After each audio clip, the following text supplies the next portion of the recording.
There's a big difference between honesty and cruelty. Yeah, you're just being cruel. Yeah, yes, honesty is important. Yes, we encourage you to be honest with your partner. But there are plenty of things that you don't have to be honest about. And this is just such a great example of that.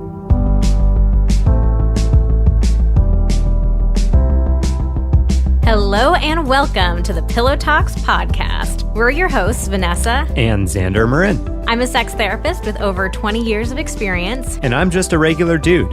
We share the ups and downs in our relationship while giving you step-by-step techniques for improving yours. Make sure you subscribe for your weekly double date full of totally doable sex tips, practical relationship advice, hilarious and honest stories of what really goes on behind closed bedroom doors, and so much more. It's the sex education you wish you'd had. Today, we are talking about the gray areas in relationships. So we've all heard about deal breakers, right? Like the very obvious, that's it, done, the buck stops here. Yeah, boundaries broken. Yeah, kind of thing. So we all know about those. But what we wanted to talk about today is this gray area. Times that our partner has said or done things that have hurt us. And maybe we wonder, like, can we come back from this? Can we ever recover? Can I ever fully forget that my partner said or did this? Yeah, because this might be that thing they said, it was hurtful. It wasn't that bad, but then you find yourself continuing to think about it and come back to it. And it's like, it's haunting you. And it's like, okay, well, is it ridiculous to want to break up from my partner for this one thing, but I can't stop thinking about it? What do I do? Exactly. Yeah. It's not one of those like obvious, I have to get out now, deal breaker, game over. Every single one of my friends would also advise me to do the same thing. Yeah, exactly. But it's something that it lingers in the back of your head. You ruminate on it. You can't quite get it out of your mind. So we just thought this was a really interesting, like nuanced aspect of relationships to get into. We went over to our Instagram audience and we just wanted to ask, like, has your partner ever said or done something hurtful that made you feel unsure that you'd ever be able to forget it? And 60% of people said yes. That's pretty solid. Lot. Yeah. Most relationships have had some sort of gray area type of moment like this. What we decided to do today is do another one of our advice column style episodes. So we asked people in our Instagram community, tell us what happened for you. What was that moment that has just lingered with you? You're not quite sure you can fully move on from it. You don't know what to do with it. Like, tell us about it. We got a ton of examples. I will say a lot of them were those like obvious get out now, this was a deal breaker kind of thing. So it made me a little bit sad that I think a lot of people are sitting with some pretty heavy stuff that came up. It was actually a little bit challenging for us, like reading through these responses, because there was just so much hurt that has been going on in relationships. But we picked out the ones that felt to us like a gray area. And of course, gray area is going to mean something different to everybody else. But we have, I don't know, maybe like 10 or so different examples. And we're going to go through them and give our gut check initial reactions of like, how bad is this? Some tips for how to move on past it, some conversations you might want to have with your partner. Maybe some of these are going to feel like deal breakers to us. You'll get an inside peek at what's going on in a lot of other people's relationships. Oh boy. Oh yeah. And hopefully get some tidbits about how to handle the gray areas in your relationship. But first, we are going out of the gray area and into just the awesome area where we talk about the review of the week. We compliment ourselves a little bit. Hold on, though, because these reviews get screenshotted from Apple Podcasts, and they actually are gray.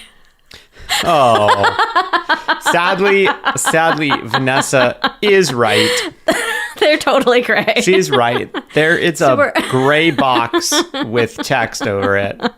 Unfortunately, we are still in the gray, but this is a really good gray area where people tell us how wonderful the podcast is. So today's is becoming a better therapist. Oh. I grew up feeling like sex was a taboo topic, and I felt so much shame anytime it was discussed, even with close friends. Fast forward years later, I became an occupational therapist and literally have conversations about sex with my patients. Facepalm. Thanks to your podcast and Instagram stories, I approach any conversation about sex with openness and better understanding. Hallelujah, heart face. Okay. Thank you for your candid conversations and teaching spirits. Your reach far exceeds the people who follow you. Oh, wow. Now we have like a robot bicep. Yeah, we got some good emojis this time. Oh, I think this is like occupational therapist style emojis. We have a robot bicep. We have a person in a wheelchair. We have a person who is blind, and we have two people standing next to each other. Awesome. Good job. I thought the robot bicep might trip you up a little bit. But you got it. Also, it sort of looks like it's making a... Is it a prosthetic or is it a robot bicep? I mean... I don't know. It kind of looks like a robot arm. If we can put these type of arms on people, that's pretty amazing. Amazing. Amazing.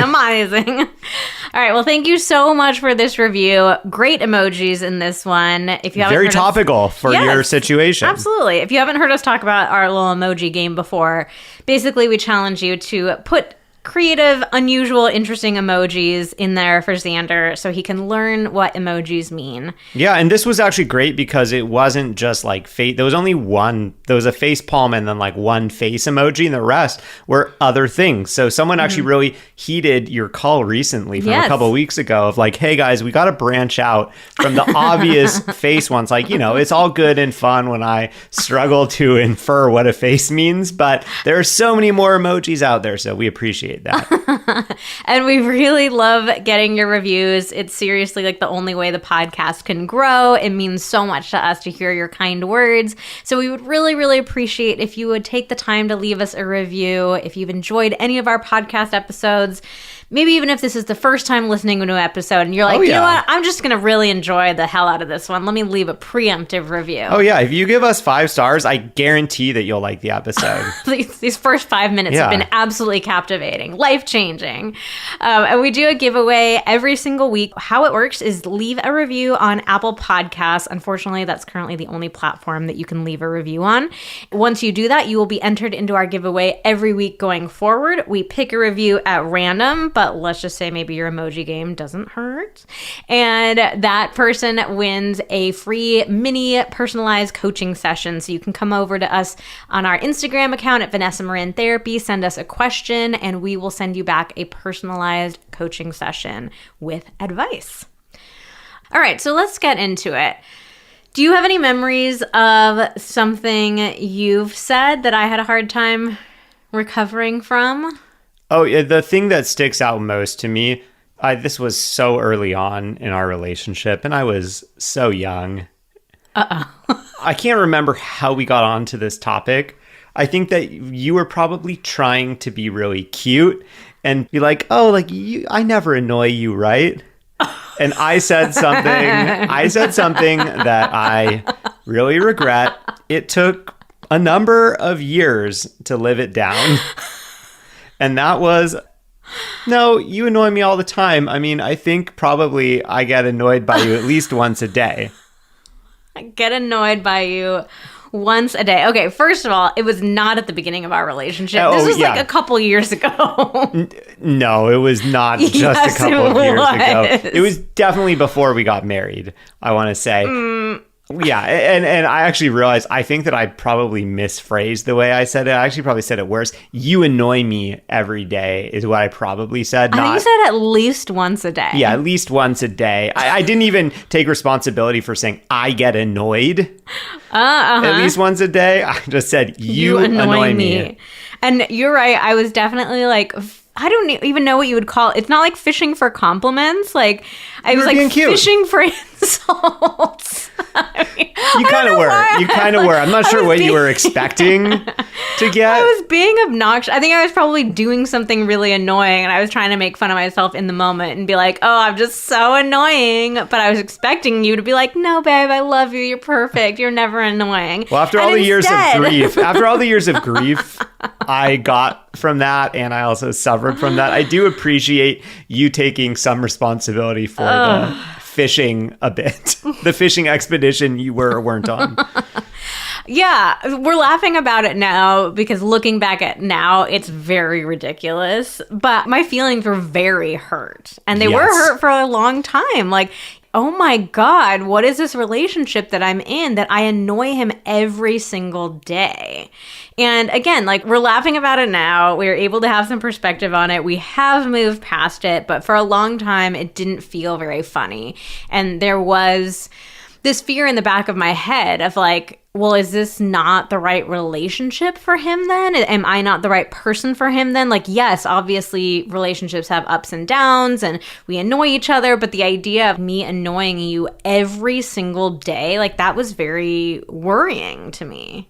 Yeah, and I explained it at the time. And, this is still the explanation that I have for it. I just wasn't particularly emotionally intelligent when I said it. But, what I meant when I said that was just little tiny minor annoyances, like Vanessa left her shirt on the bed, or some kind of random little thing. And I kind of like thought that I was maybe being really skilled in saying something like this, and just sort of acknowledging that, yeah, when you're in a relationship, there's no way you're ever going to live your life exactly the way that you would live it if you're single and not accountable to anybody else. And so I was just trying to take responsibility for the fact that, yeah, at least once a day, there's some random thing that happens where it's like, if I were at my house on my own, nobody else around, like, I wouldn't do this, or that, it would be different because, like, I always put the dishes in that side of the cupboard versus the other side, or whatever it is. But what I didn't really realize was I didn't make that clear when I said that it was the tiniest little annoyances. And, in Vanessa's mind, she's thinking of what to annoy someone means as like a really big thing that really bothers you. Yeah, I just wasn't very skillful in how I said it. I was thinking of, annoy, like, it's a strong feeling. It's like, oh my God, stop annoying me kind of thing. And so maybe that's our first takeaway of this episode, is that words can have very different meanings to different people. So you were thinking of the word, we're talking about the same word, annoy, and you're thinking about it in these like minor, oh, I noticed that something's out of place and that's minorly annoying. Whereas I'm thinking of it as like a very active, oh my God, I'm so sick of this person. Why are they doing this? Why am I here? Kind of thing, right? Yeah, and what was challenging for me was that obviously you were upset by this. I felt like defensive, like I wanted to explain what it was that I meant, and I wanted that explanation to cancel out the feelings that you had about it. And so it was a confrontational thing for a while because because I felt like, well, I feel like I've explained my side of it. It should be totally understandable now, so she shouldn't be mad at me. What I didn't really realize at that time is that, when you say something, like, someone's going to have feelings about it. And I was, for a very long time, not able to really validate her feelings around that. And I just kind of felt like she is annoying me by still being mad at me about this. So, since then, she has continued to annoy me every single day. No, I'm just kidding. And you bet your ass I brought that up all the time. Like, oh, have I annoyed you yet today? Oh, is this my annoying thing of the day? It took us a while to move through that. I haven't asked that in a while, though. It took a couple years. Yeah. I would say. To get out of that gray zone. All right, let's go into other people's examples. So for this first one, I just want to give a quick content warning that this first one just mentions sexual assault, and literally that's as far as it goes, just the words. But if you're not feeling up to hearing that right now, then just skip ahead a couple of minutes on the recording. Okay, so this person says, when I told my partner about past sexual assault I've experienced, he started crying and saying, why do the women in my life not realize how traumatic it is for me to hear these stories? I stopped and said, are you actually turning my assault into something about you? Whoa. Wow. What was that noise? Whoa. Wool. Whoa. Wool. It was a whoa. What? Whoa. What? Wow. I don't know. This is very inappropriate to be laughing this way, like right after discussing one about sexual assault. But let me say what I was trying to say. Whoa. I was trying to say, whoa. I don't know. This is actually a tough one. I think this is a huge red flag. Yes. Massive red flag. The only possible thing that I can think of here is that this person also has some kind of trauma around sexual assault, perhaps. and that there's something else behind this, like how traumatic it is for this person to hear those stories. That's like the only possible thing that maybe there is some other trauma. I'm not trying to compare traumas, but like if there truly is a trauma that this person has suffered around hearing stories similar to their own or something like that, and this was just a really, really, really, really, really poor way of expressing that, this is a massive red flag. Yeah, for me, this just screams red flag. I do think it is hard to hear about things that your loved ones have been through, traumas that they've been through. Of course, it affects us to hear about these kinds of stories. But to lead with that, yeah, that really is giving the message that his trauma of hearing the story is so much stronger than her trauma sharing the story and experiencing the trauma in the first place, which is just fucked up. And to even loop in like the women in my life, like he's impersonalizing it. It's not even just about like, hey, this is really hard for me to hear because I love you and I hate that you've gone through something like this. It's just, the wording is so weird. Everything just feels really weird to me about it. So again, like I want to validate, of course, if somebody that you love is telling you about a trauma they've experienced, you're allowed to have a reaction to that. Yes. It makes sense to have feelings about that.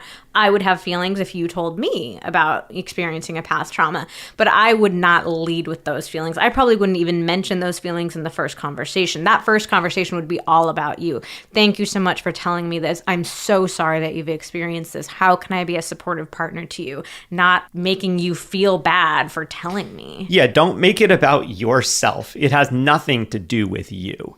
It has everything to do with your partner and a trauma that they've been through. But furthermore, the message that this person is expressing, the implicit message is, if something bad happens to you, I don't want to know about it. Yeah, don't tell me. It doesn't leave room for trauma to happen in life later on in your relationship. And I hate to break it to you, but life is traumatic and shit happens in life. And this just feels like the partner is saying, I can't handle tough stuff.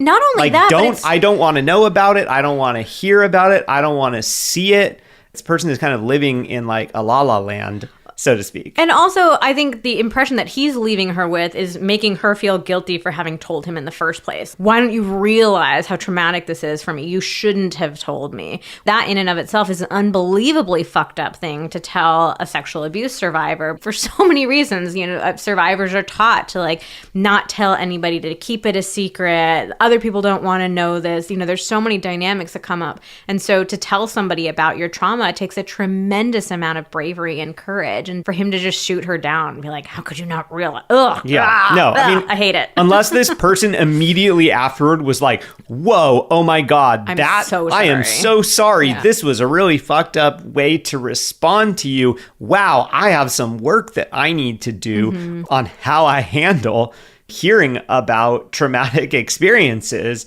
that you've had, because it's really important for me to be there for you and to be a good partner to you. And I'm going to start going to therapy and talk through what the hell just happened. Yeah.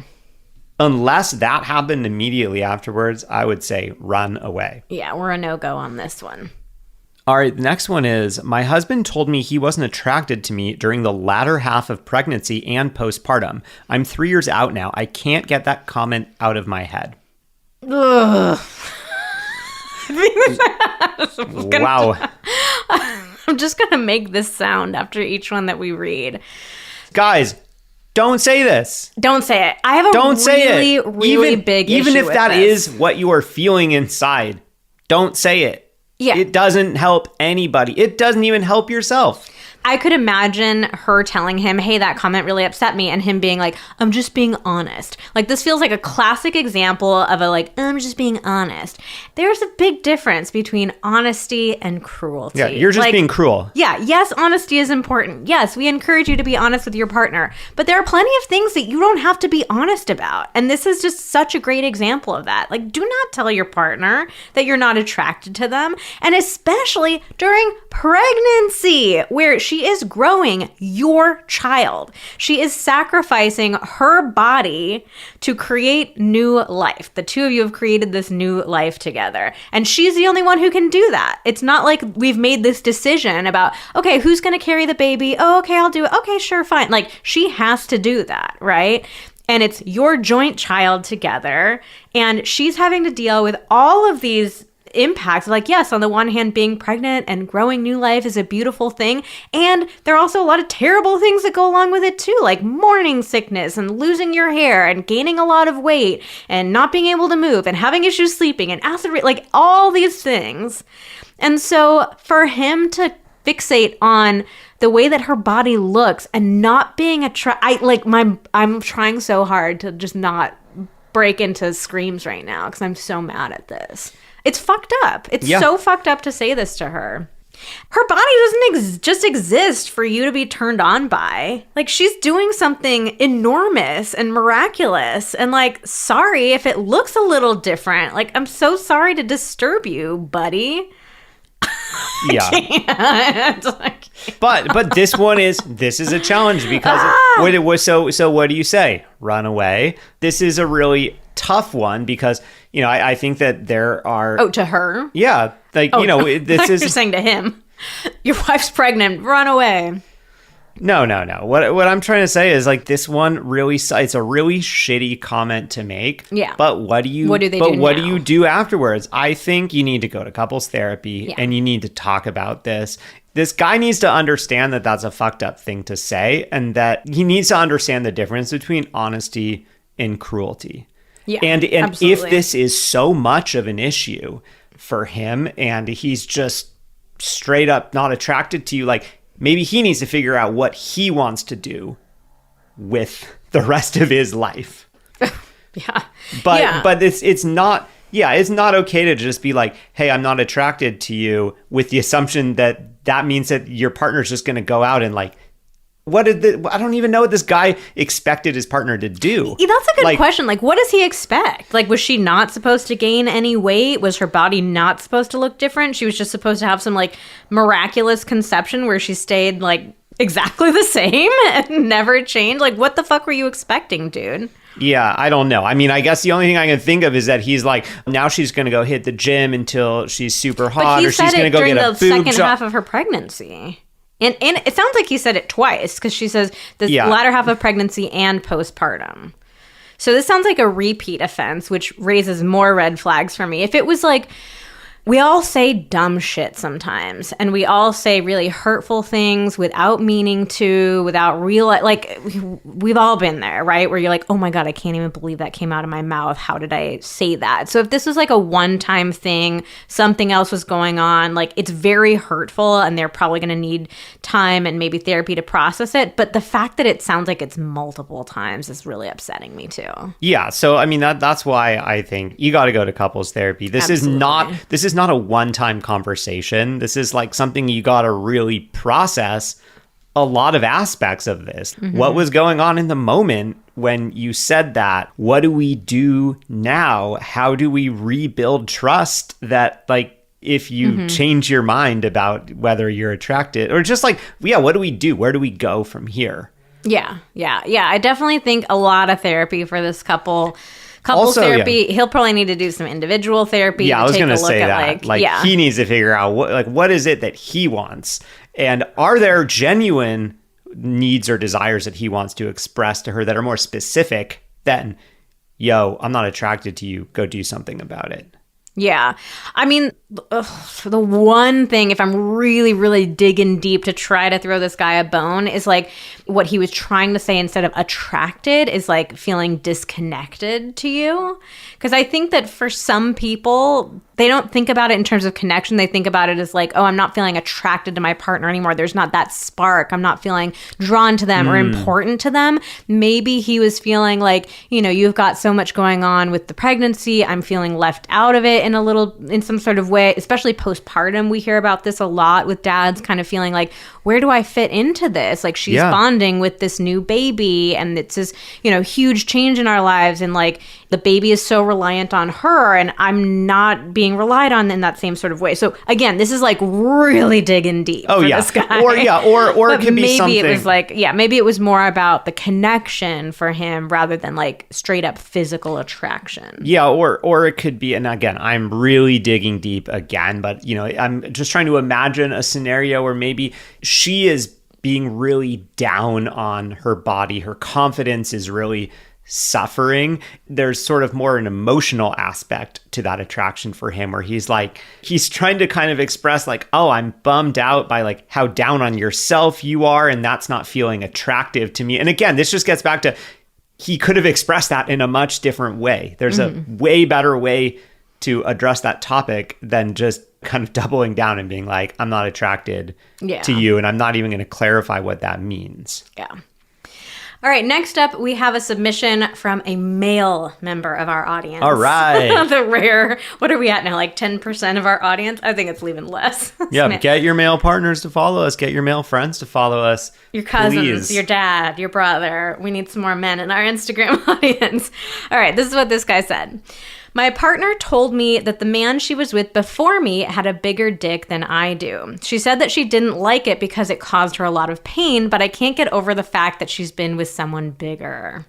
This is such a common one. We hear about this one all the time. And I think that a lot of men have the experience of feeling self-conscious about their size. If they hear that their partner previously was with someone well endowed, a lot of guys really ruminate over that, like comparison, getting stressed out.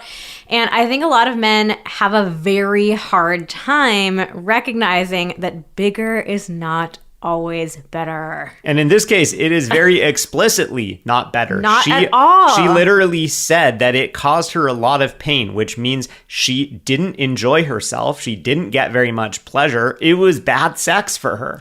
This would be another example of like the, I'm just being honest thing. Like if she was rubbing it in his face about like, oh, the last guy I was with was like so big and it was so great. And I love, that'd be like, girl, like, you don't need to tell him that. Yeah, or it's like, oh, it was so big, but you're okay. Oh God. Yeah, so like, hey, that would not be cool. That's just making us feel bad about, or, making it really easy for us to feel bad about our body. But in this case, she could have worded it slightly differently. Well, we don't know exactly how she worded it. All that we have is that she said she didn't like this bigger penis because it caused her a lot of pain. So she didn't even necessarily say like, oh, it was such a beautiful dick. I loved it. It was so great. Oh, but it kind of caused me a little bit of pain. Like all that we're hearing is that she said, I didn't like it. It caused me pain. Yeah, actually, he wrote, it caused her a lot of pain. Yeah. So I guess here's another question for you, dude. Do you want to cause her a lot of pain? Do you want a bigger dick that she doesn't like? Would you rather have a dick so big that you feel good about it and nobody else does? Ooh. We have a YouTube video about this, about does size really matter? We will link to it if you want to learn more about this. Because again, this is like a very common anxiety that comes up for men. I would guess probably every man has felt anxious about his size at some point in his life or another, right? Yeah. So we'll link to that if you want to dive more into this. But I think this is an example of him really needing to just take a look at what was actually said. Yeah. She's talking about something unpleasant that she did not like, not saying anything hurtful to him. Yeah, to the guy writing in, if you're finding yourself really unable to let go of this idea that the person that you're with may have had larger penises than yours, if you're just really fixated on that, no shame. There's no shame in that, but you may have had a trauma in the past where somebody maybe made fun of your size, or maybe you've gotten a really unrealistic view of penis sizes from porn or something. But this is a great indication. You might want to go see a therapist to just kind of talk through what is up with you and your fixation on penis size. I think at this point in time, you're having regular sex with someone that probably is good because she's telling you that she was with someone bigger and it wasn't good. And, it sounds like she's trying to make a positive comparison for you. Hey, your penis is great. It doesn't cause me pain. It hopefully gives me a lot of pleasure. Yeah, I've had bigger and it sucked. Mm-hmm. Okay, I want to put you on the spot a little bit here, though. I have been in the same situation. I have been with somebody who is very large, and it did cause me pain. But what does that feel like for you? Just like that pure emotional, guttural reaction of knowing that I've been with somebody who's bigger than you. I mean, you're not with them now. Oh, zing! I mean, it doesn't bother me. I know you've been with other people. I've been with other people. You've been with other people. That's just We That's have the a fact of comfort life. in talking about people that we've been with that most people do not share. We get a lot of comments from people on Instagram saying like, how could you possibly talk about that openly? Like, I would just die of jealousy. I'll be honest, when we first shared numbers, there was a bit of jealousy. There was a bit of jealousy, and I worked through that. For me, the thing that I keep coming back to is, who are they with now? And I say, who are they with? Because I'm talking about, like, I've had this with previous partners as well, where, like, I probably dealt with my jealousy a lot with girlfriends I've had in the past. I knew that they'd been with other people. And I would just keep coming back to, well, who are they with now? Like, who are they fucking tonight? Me. I wish you guys could see the look he has on his face. He looks very pleased with himself. So I think that's a good thing to remind yourself of, to the guys out there. Like, who are they having sex with now? Yeah. If that dick size was so important, who would they be with? They'd still be with that person that's causing them a lot of pain, but they're not. No. They are not. So, yeah.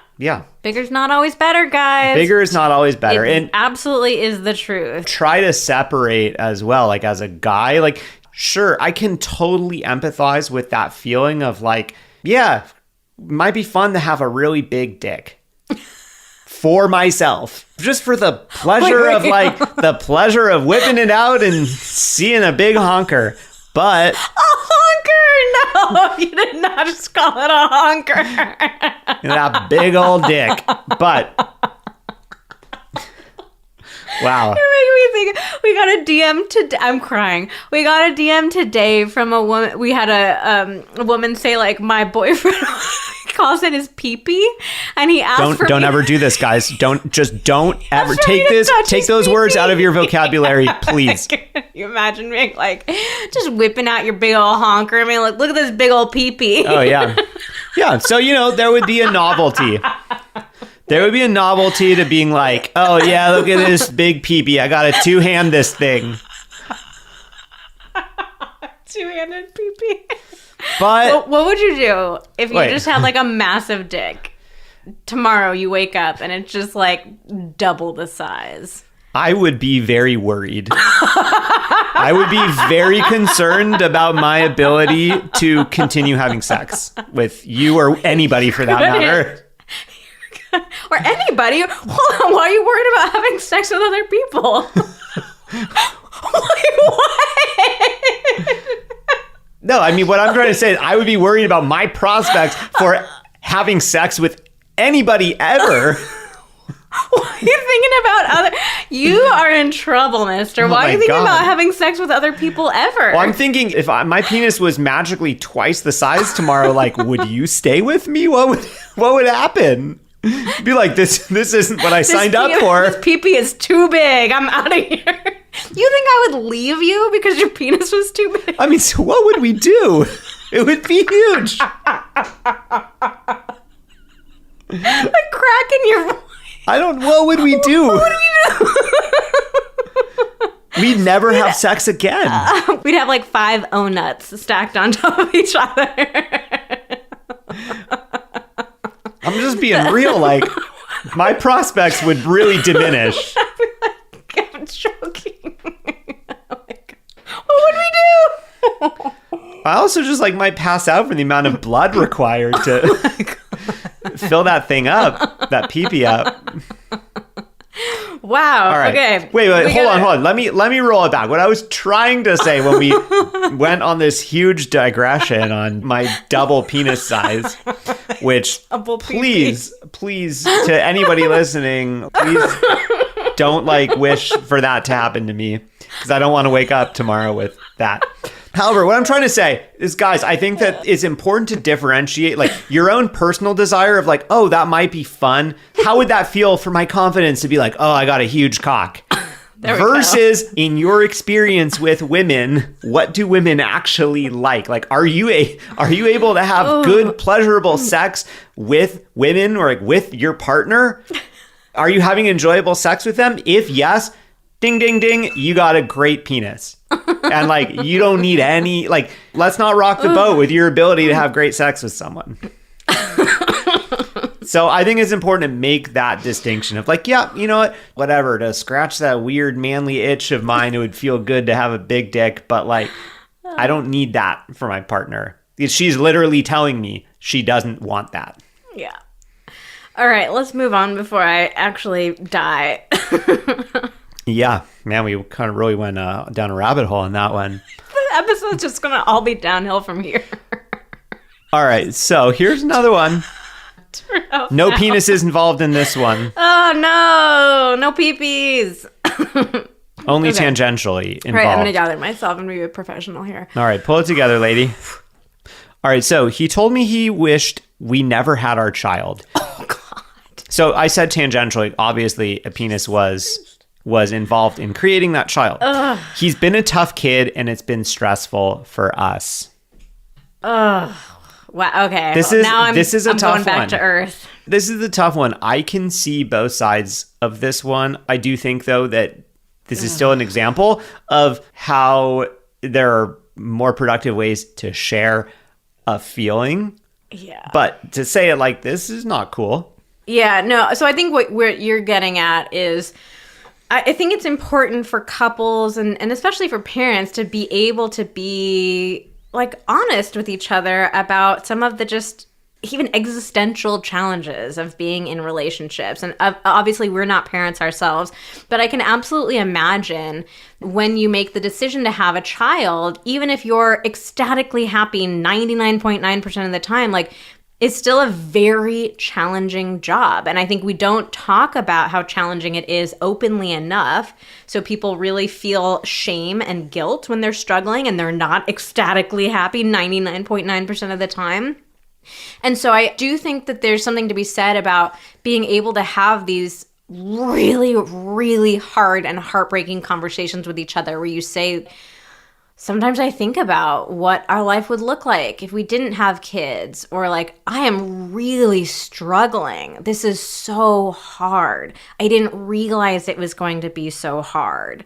I didn't realize it was going to be, it was going to challenge me so much. So, yeah, or even there is a part of me that sometimes wishes we hadn't had this child. There's still more skillful ways to say it, but even just acknowledging that this is not me 100% of the time. Like, I'm just straight up like, oh my God, I've made a horrible mistake and I got to get out of here. Yeah. But sometimes there's a small part of me. I really love our kid. He's tough. It's been stressful for us. I really love our kid. And every now and then there are times where I really miss what my life was like before we had this child. Yeah. I guess, okay, a couple of things. I love the phrasing of a part of me. I think we all have different parts of ourselves, and all of these different parts of ourselves have different reactions to the things in our lives. Being able to speak to, like, there's a part of me that feels, it makes it feel less scary for us to acknowledge it, and makes it feel less scary for other people to hear it. So I love that phrasing.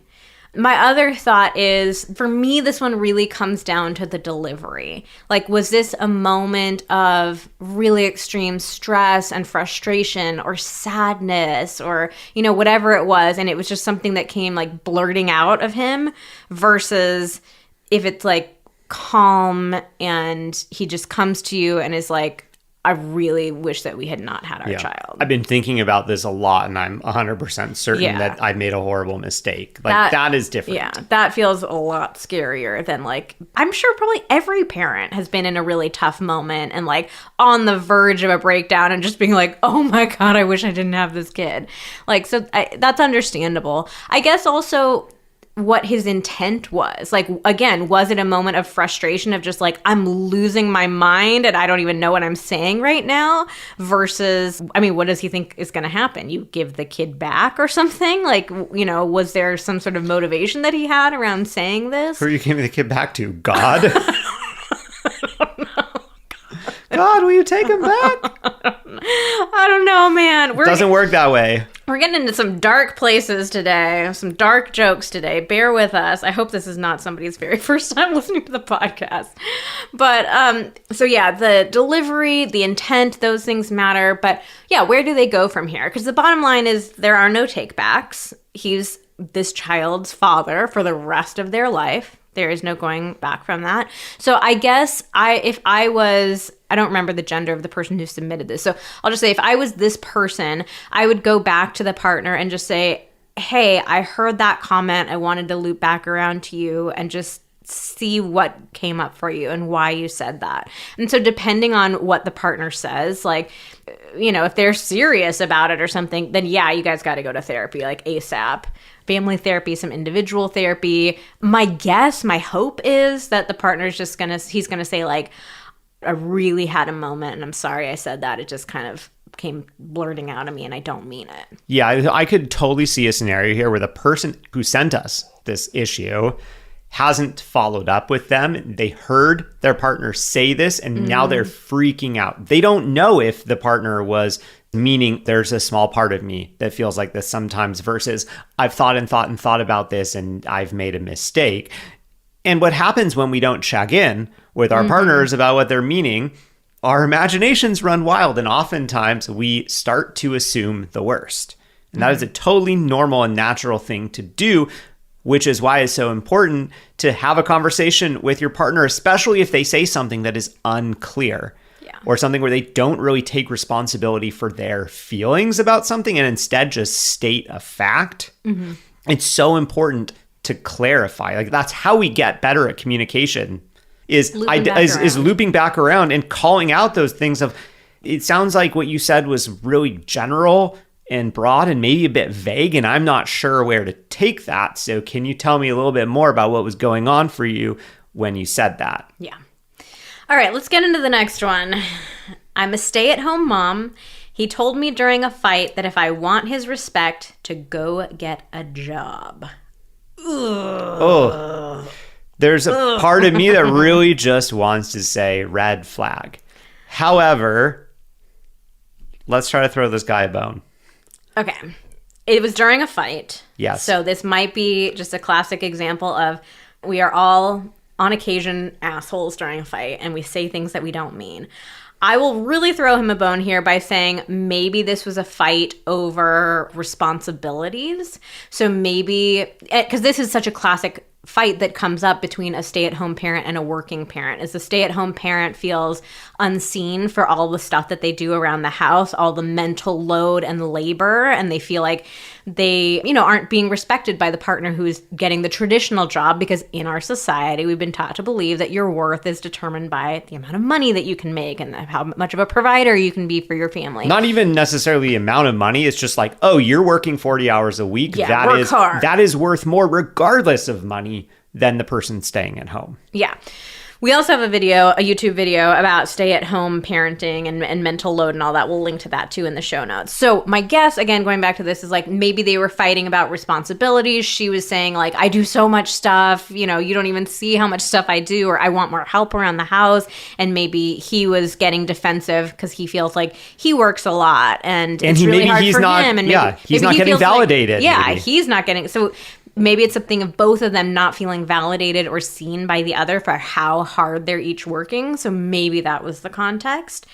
I guess this one would definitely loop back around to what happened after this. Like, did he come around and apologize and say, I'm so sorry, that was a really, really awful thing I said to you.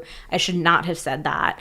Versus, like, is this something that he's continuing to reiterate and maybe even reiterating during calm moments? Yeah, this sounds like, if you were to just give me this one line of, oh, this is what happened in my last fight with my partner, I'll be like, well, that sounds a bit misogynistic and patriarchal. And I'm curious, is this a trend with this person? Yeah. Does he very frequently say stuff like this that belittles what you do, that is kind of focused on like men working more valuable than women doing anything?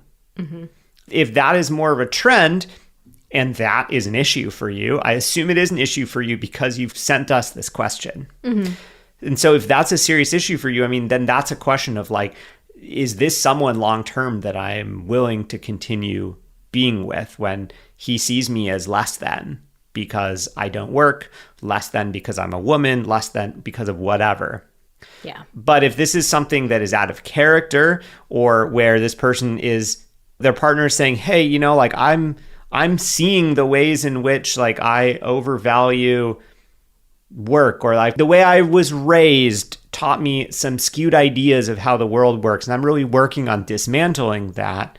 And this person is open to working on that and working through this stuff because so many of us are on this same journey. I've really struggled personally with like when Vanessa went back to grad school and I was working full time and I was supporting both of us financially. Like I had a lot of thoughts about stuff like this that were not very good either. And I had to work through that. It's such a common thing. Yeah. Nobody is perfect here. But the question is, are you open to seeing that you're being a little shitty? Are you open to seeing that you're being shitty? Yeah. That's like the tagline for this episode.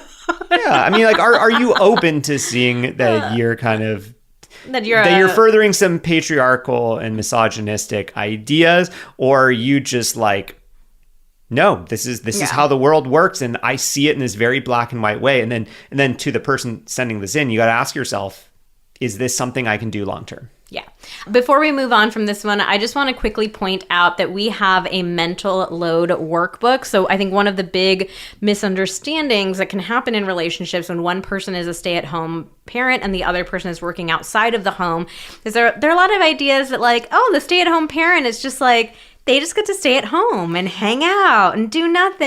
And like the childcare stuff, that's not that hard. Oh yeah, like they're sitting on like, oh, while I'm at work, they're just sitting on the couch watching TV. It's only when I come home that they start doing all their jobs. And that is not true. Again, we will link to that YouTube video that we mentioned. Studies have shown that stay-at-home parents actually work way more hours a week than somebody with a traditional 9-to-5 job.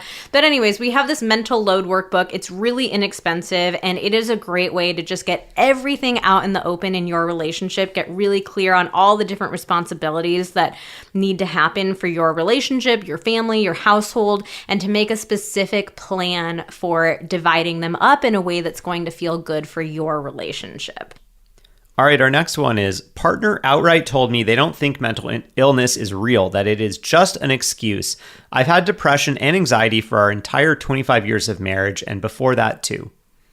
All right.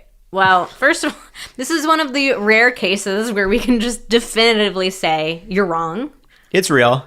Mental illness is real. It's not just an excuse. Yeah, there's an entire scientific practice called psychology devoted.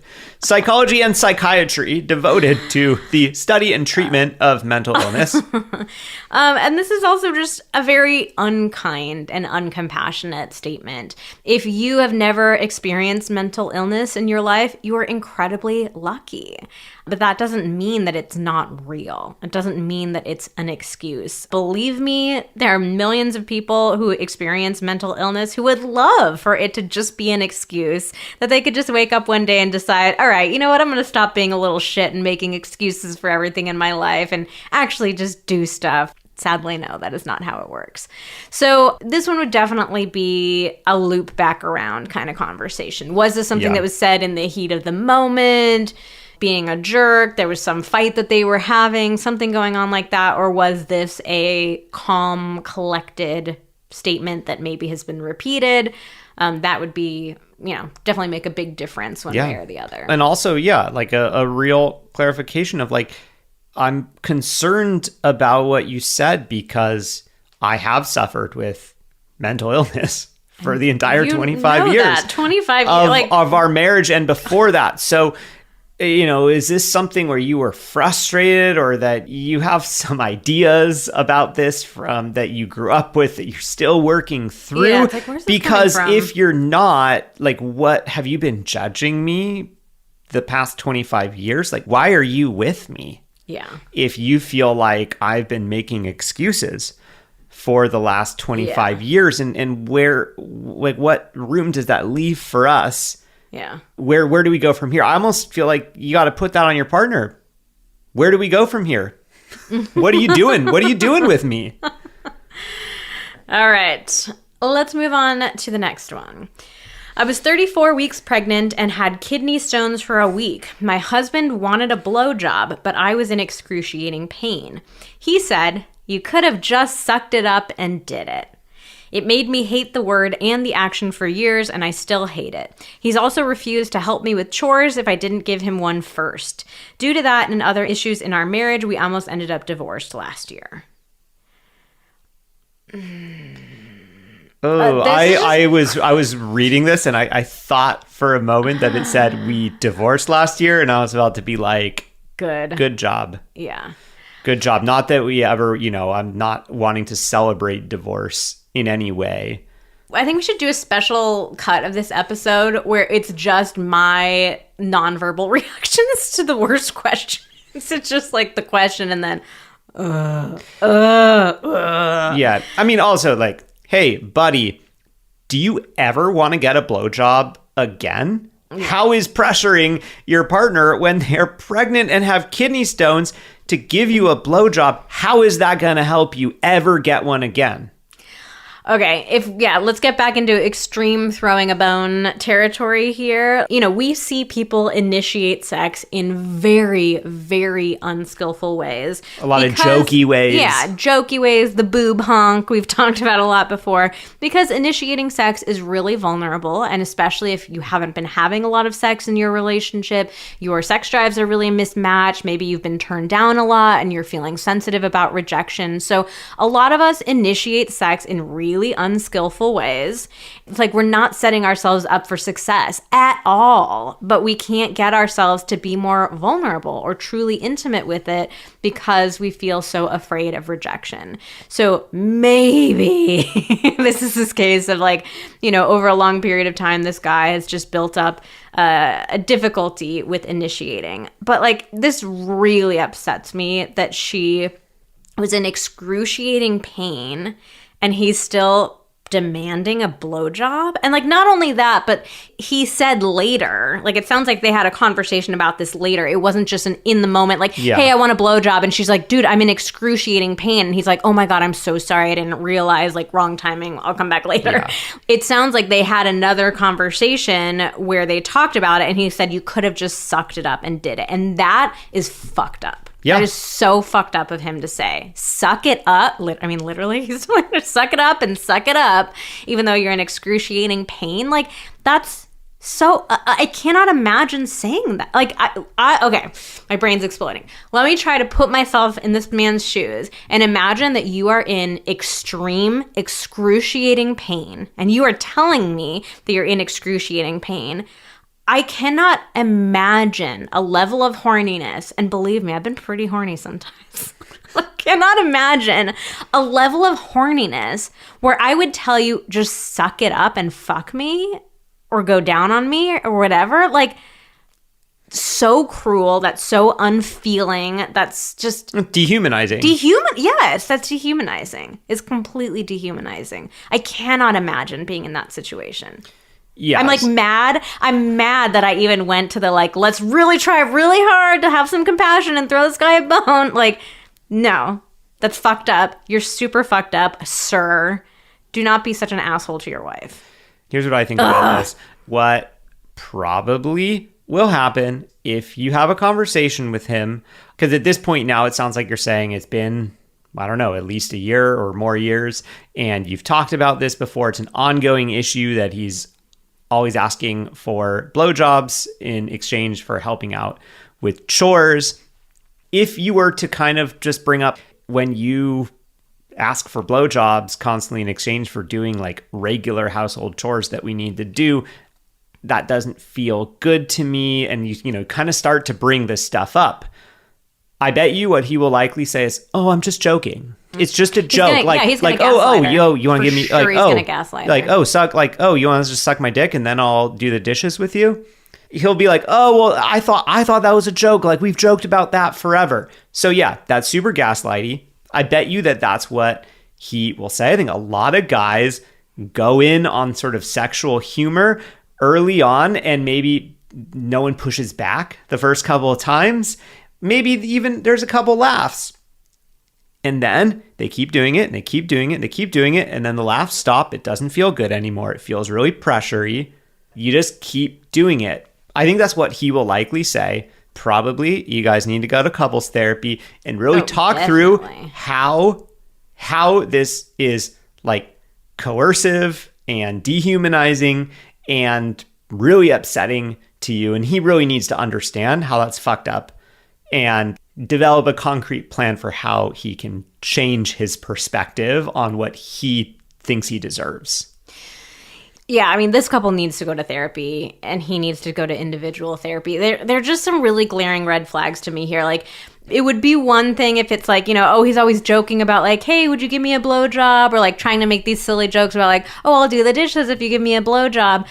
That would be one thing where I would want to go down that direction of like, let's talk about more skillful initiation and being more vulnerable and actually initiating. But the things that are really jumping out at me as I keep reading this over again is like, he refused to help me with chores. It's not a like, it's obviously he's being not dumb really and a joking. joke. Yeah, he's refusing to help. And again, the like, you could have just sucked it up and did it.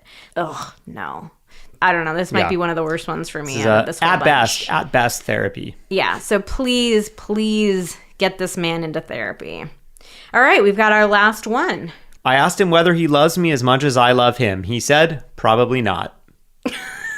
This reminds me a bit of our one that we talked about at the beginning. I really want to hope that like, he's not trying to be... I can totally see you saying this. This sounds like probably he thought this was a harmless thing, maybe even a joke. And I can totally understand how once it's been said now, the person receiving this probably hears, I don't love you. You love me and I don't really love you. Yeah. But this is where it's with language and comparisons, things get so tricky because we don't know the amount of the comparison, the extent of it, how relative one thing is to another. This one's funny because we literally only have these two sentences, so we have no clue what the context is. Like, what was his tone? What was his delivery? What was going on in that moment? But my, like, just intuitive reaction was that it was a very similar situation to you and me. Like, maybe the person who asked was, like, kind of fishing for, like, they're being a little cute. Like, oh, do you love me as much as I love you? I love you so much. There's no way you could love me as much as I love you.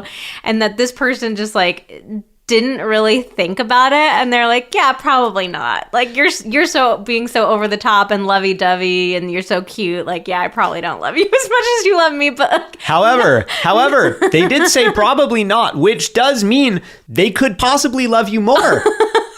Like, way more. So you're saying there's a chance.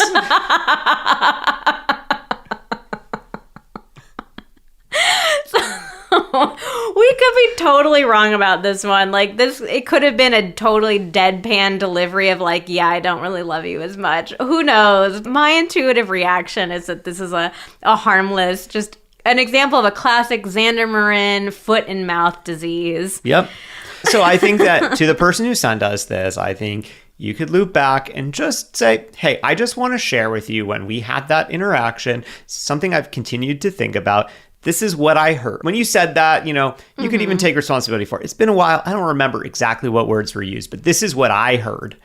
And when I heard you say that, it made me think this, and that makes me feel that. Yeah. It made me think, oh, I wonder if he really doesn't love me very much. And that made me feel really sad and lonely and upset, and just share that with them and give them a chance to respond. And hopefully they don't try to convince you why you're wrong. They can hopefully validate that, I can understand how hearing that wouldn't feel very good. Yeah.